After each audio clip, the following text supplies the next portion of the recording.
ज्ञानांजन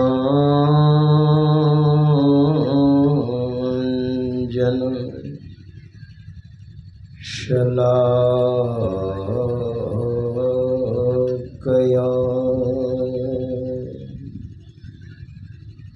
चक्षुरुन्मिलितं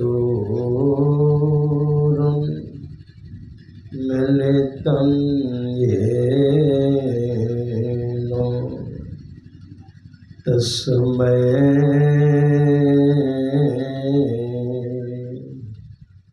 श्री गुरुवे नमः। तस्मै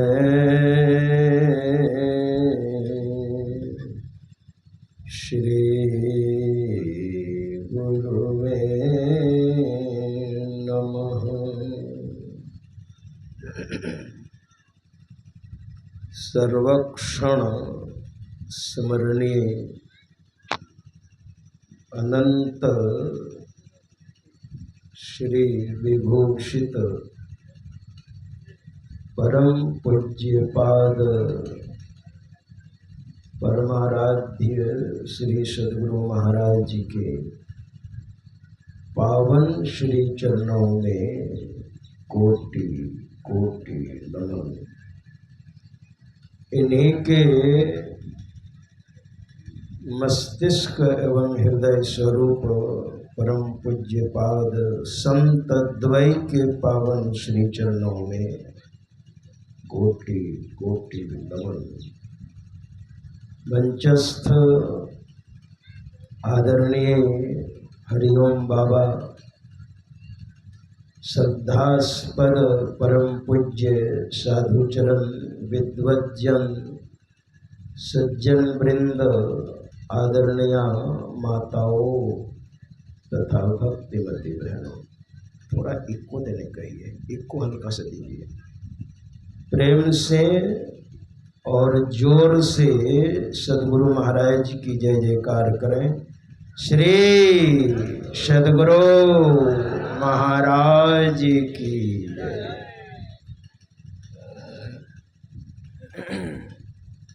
संत मत के सर्वश्रेष्ठ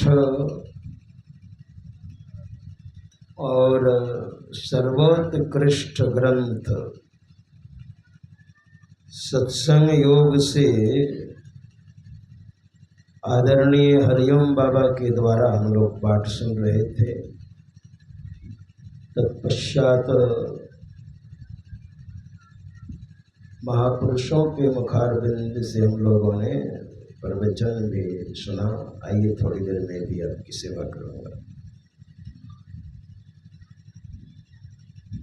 बड़ा सुंदर प्रसंग है। शुरू में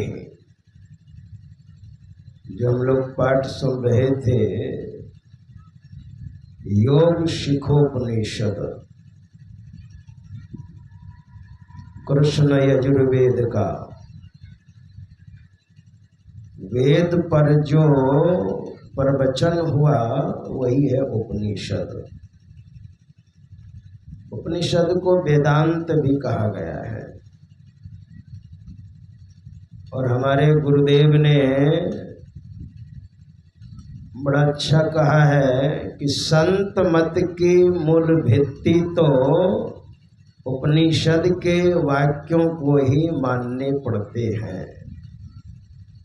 संत मत की मूल भित्ति, फाउंडेशन, तरी, नींव, आधार, मतलब संत मत उपनिषद पर खड़ा है। अगर ऐसा भी हम कहेंगे तो अतिशयोक्ति नहीं होगी।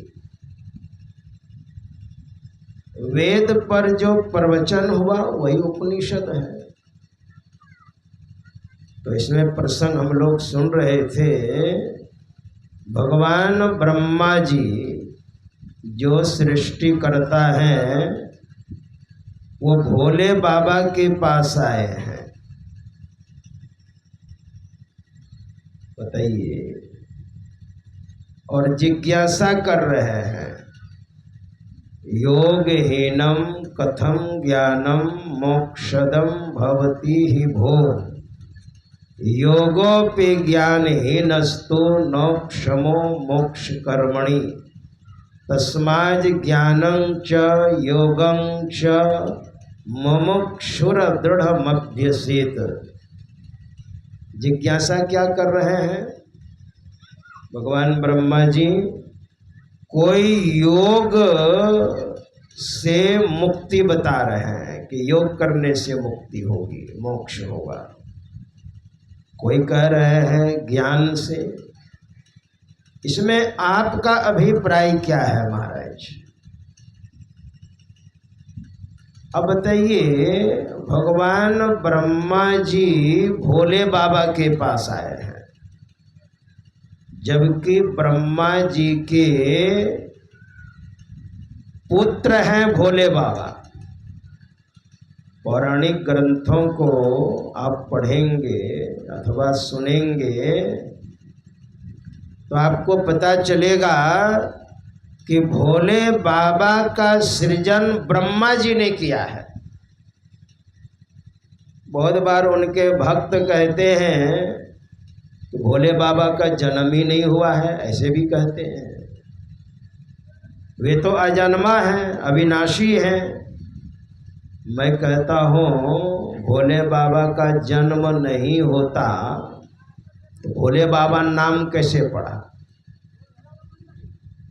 नाम रूप दुई ईश उपाधि, अकथ अनादि सुसामुझि साधी। नाम और रूप तो ऊपर से थोपा जाता है, नाम रखा जाता है। तो भोले बाबा नाम कैसे पड़ा? महेश नाम कैसे पड़ा? शंकर नाम कैसे पड़ा? भोले बाबा का जन्म हुआ है, लेकिन उन्होंने इतनी साधना की, साधना करके अपने आप को परमात्मा में मिला दिया। जैसे हमारे गुरुदेव सदगुरु महर्षि में ही परमहंस देव जी महाराज ने इतनी साधना की। हम लोग विग्रह स्वरूप जो रखते हैं, इन्होंने गुफा में 18-19 महीनों तक कड़ी साधना की। और उसके पहले भी बीच बीच में जैसे मंडली चलाते थे, धरहरा से लेकर जम्मू कश्मीर तक बीच बीच में मंडली रुकती थी, प्रवचन होता था, भजन होता था, ध्यान होता था। और फिर मंडली घूम करके जब आती थी तो अपने अपने घर चले जाते थे। मंडली में जो भी सत्संगी लोग थे, विद्वान लोग थे, और गुरु महाराज एकांत हो जाते थे। एक बार 3 महीने धरहरा में एकांत हो गए। कुआं खोद करके गुरुदेव ने साधना की, शरीर पीला पड़ गया। तो डॉक्टर ने कहा महाराज थोड़ी सी धूप भी लगाइए, आप शरीर आपका खराब हो गया है। तो गुरु महाराज तब वो छोड़ दिए, वो अनवरत जो साधना कर रहे थे, शरीर पर थोड़ा ध्यान देने लगे। देखिए कई बार एकांत हुए गुरु महाराज, और अंतिम में गुफा में 18-19 महीनों तक, उस समय कहीं प्रचार प्रसार में नहीं जाते थे। हाँ, एक जगह बुलाहट आई थी तो गुरुदेव भागलपुर गुफा से निकलकर और भागलपुर स्टेशन में ट्रेन पकड़कर पिरपैती उतरकर, और पिरपैती में ओलापुर है, वहाँ पर गुरु महाराज के बड़े गुरु भाई पूज्यपाद बंशी बाबा रहते थे। ओलापुर में अभी भी सत्संग भवन है, बड़े सिद्ध महात्मा। वहाँ रात में रुक करके और फिर सुबह गंगा जी पार करके सत्संग में गए, और सत्संग करके फिर उधर से आए इसी होकर के प्रपैती होकर के और फिर साधना में लग गए। देखिए, तो अपने आप को इन्होंने परमात्मा में समाविष्ट कर दिया साधना करके। अब कृति से अमर हो गए। वैसे भोले बाबा ने साधना की और साधना करके अमर हो गए। तो भक्त लोग कहते जन्म ही नहीं लिया। अरे जन्म दिया है। अब कहेंगे महाराज भोले बाबा ने जन्म लिया है, इसका प्रमाण क्या है? अब श्रीमद् भागवत का सृष्टि प्रकरण आप पढ़िए, जब ब्रह्मा जी सृजन कर रहे हैं, आपको पता चल जाएगा। ब्रह्मा जी ने इतनी कड़ी साधना की,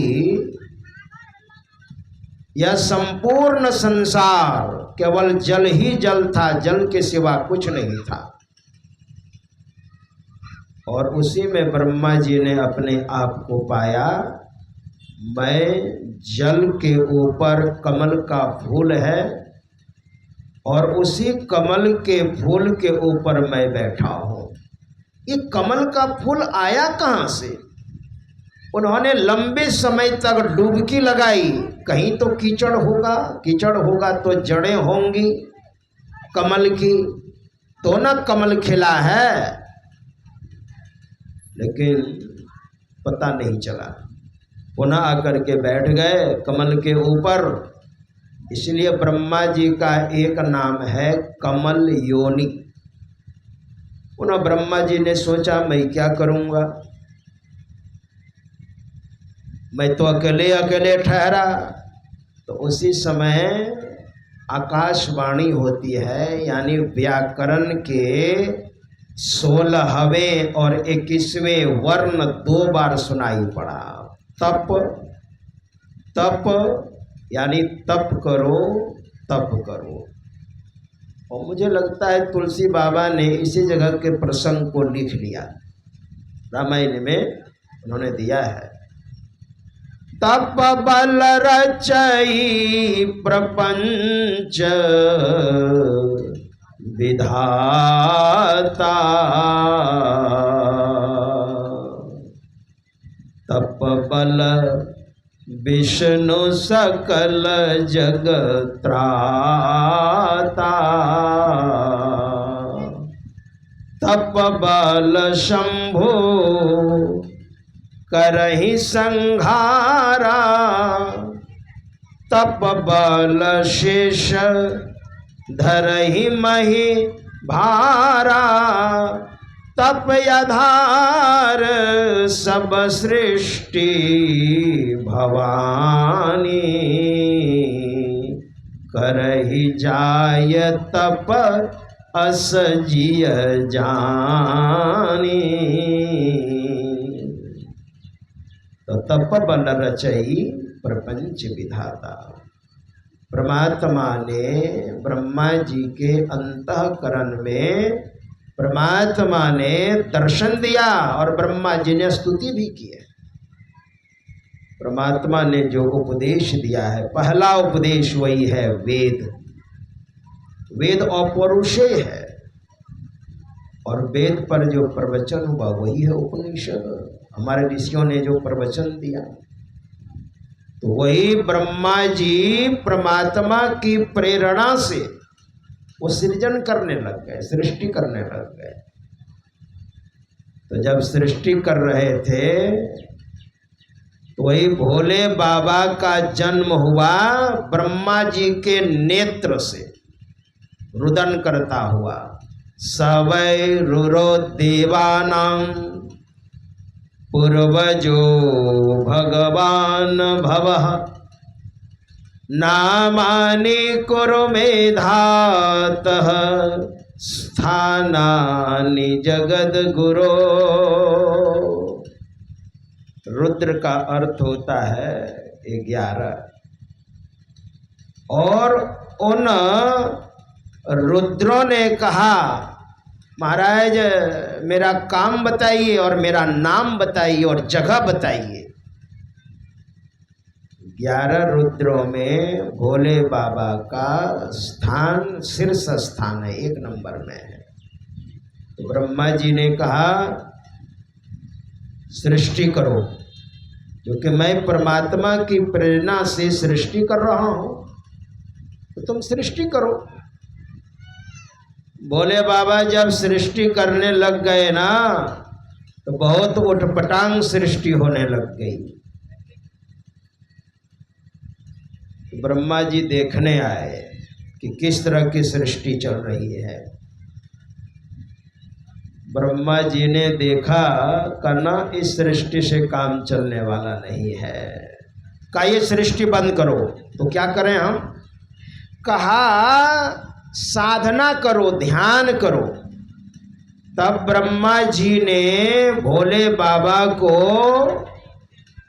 समझाया, भजन भेद बताया और कहा साधना करो। तब भोले बाबा साधना करने लग गए, और साधना जब पूर्ण हो गई कहा अब सृजन करो। इसलिए भोले बाबा की 2 तरह की सृष्टि है, एक उठपटांग और एक कर्मबद्धता के साथ विशुद्ध सृष्टि। आप देखिए भोले बाबा के भक्त दोनों तरह के हैं। मैं आपको उदाहरण दूं, सावन के महीने में